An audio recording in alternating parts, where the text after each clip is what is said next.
You can't lie. You can't lie. Your actions tell the story.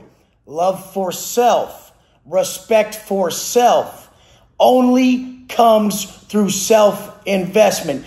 You can't disrespect yourself with your choices and actions and put up this facade that you care about yourself and love yourself. But it's okay. I was way worse. So I understand it. And I've healed it in self. All those years in the penitentiary, just making mistake after mistake after mistake while living what was once my rock bottom, I found the answer. I wanted love and I looked everywhere else. So I finally just gave it to myself. True love only comes through the repair process. Love only comes through the repair process. That's relationships. That's with yourself. With yourself and with relationships. Through the repair process that is personal development or actually sitting down and figuring out these issues. The repair process, this is how it's done. True love is only defined, only depicted as self-investment. Nobody who truly loves and cares about themselves shoots themselves in the foot on the way to what they really desire. All negative desires are simply frustrations of positive desires. Where's my weakness? Because like I said, our weakness is their way out. Where's my weakness? When you've achieved a level of self-mastery, your weakness is others. You care so much to see them win, and watching them walk continuously down the wrong path fucking kills you. So me, in my level, it's to not crack. It's to stay compassionate to those that are crashing. And when they're strong enough, use the right amount of compression, because we know that too much kindness breeds lack of accountability, especially in a weak individual who's always pleasure chasing. How could they not be weak? There's no work. If there's no work, there's no worth. Why the fuck don't we get this? But the fact is that more people chase pleasure all day and call that life than will seek purpose. Like I said, nobody gets up early to be their best self. It was up to them on their day off. They would do everything that disrespects themselves. They would drink, they would relax, they would sleep in.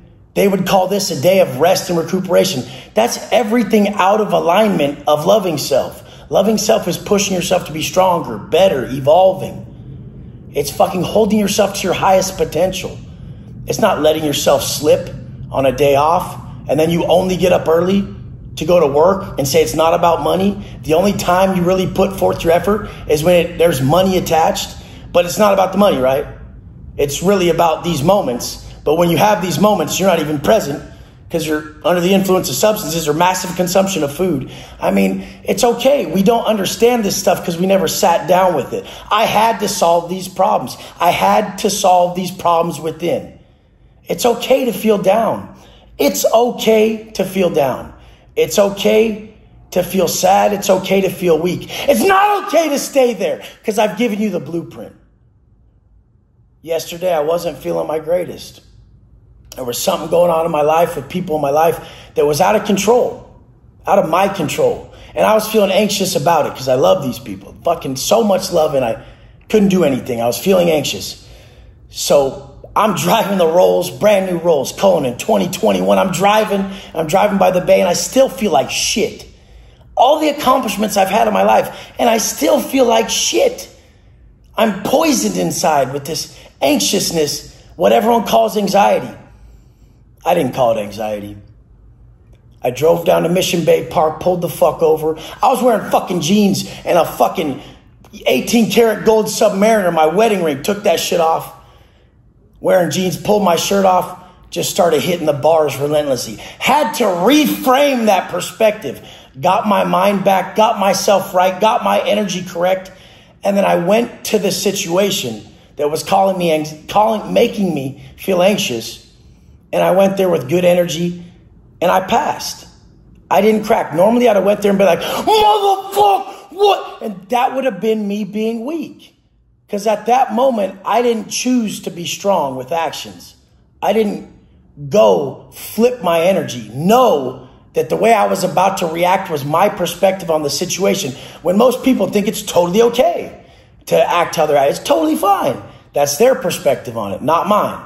So I had to go humble myself, sit there, find the answers amongst these sets of push-ups, pull-ups. There was some older cat there doing pull-ups and push-ups. Then he started doing handstand push-ups. I'm like, that's right, Ken, good shit. We did those in the pen the whole time. It's talked to him for a little bit. He was doing the same thing. He said it was his therapy. The sun was out. He came down and just hit the bars. What bars are you hitting to feel good? Xanny bars? Bars to go get drunk? Or are you hitting those bars that build you? When you feel down, do you run to shit that picks you up? When you feel low, do you run to shit that strengthens you and builds you and lifts you? Or do you go hang out with those people and go downhill with them? Is that what you do?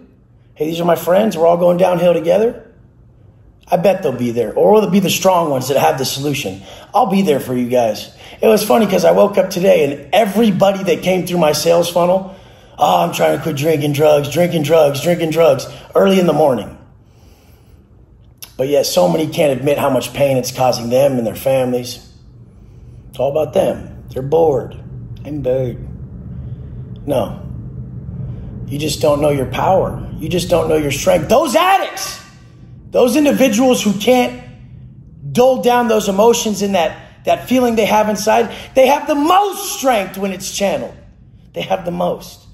I was so powerful when I was that anxious and I couldn't quit fucking feeling like that because I was worried about a situation. I was drifting.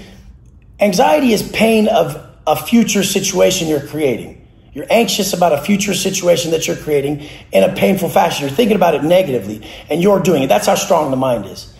At that moment, when I chose to not call that anxiety and self-medicate, I went to the pull-up bar and did the push-ups. I was so powerful. It was just coursing through me. Just handling. Nothing could stop me. Because I was just fighting that pain, using that pain, staying present during that pain to build. You would think up here, driving around in a brand new $450,000 car, Rolls Royce, got fucking two of them.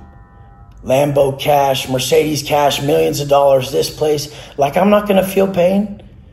When you reach a level of understanding, when you reach a level of more wisdom, more knowledge is more suffering. More understanding, more development is more pain. Because everybody around you, you love them so much and you see how valuable they could be. Watching them crash burns you inside. But that's your gift. You're strong enough. You use this program to save those. You use this program to save yourself. I'm telling you, that early wake up keeps you from staying out. If you had to get up at 2:45, how could you be out at 11 drinking and doing bullshit? If you had to get up at 4 in the morning, how could you be out till 12 drinking and doing bullshit? It saves you from that. Nothing good happens around those hours. Morning's for the doers. Nighttime's for the fucking dreamers telling lies about to fuck up their current situation. But use that time wisely, the time on this fucking planet. I love you guys. I mean, I'm going to keep grinding. I got my shit. I get angry at people who don't see their potential. I'm just trying to guide them. I think as soon as I can really just sit and let them figure out through observing and just me personifying the teaching, those that can't take the compression, can't take the hard truth, I think that's my level up. And I'm sitting here being present. You don't always know your next level until it's gifted to you in the form of some adversity. Because your pain, your growth ain't going to come packaged how you want. So the second it comes knocking, understand that on the other side of that is everything you need to be your best self. Step the fuck up this week. I know a lot of people must have fucked up. They felt low. They felt weak. They felt down. It's okay to feel that way. It's not okay to stay that way when you got these solutions. I love you guys. Let's go.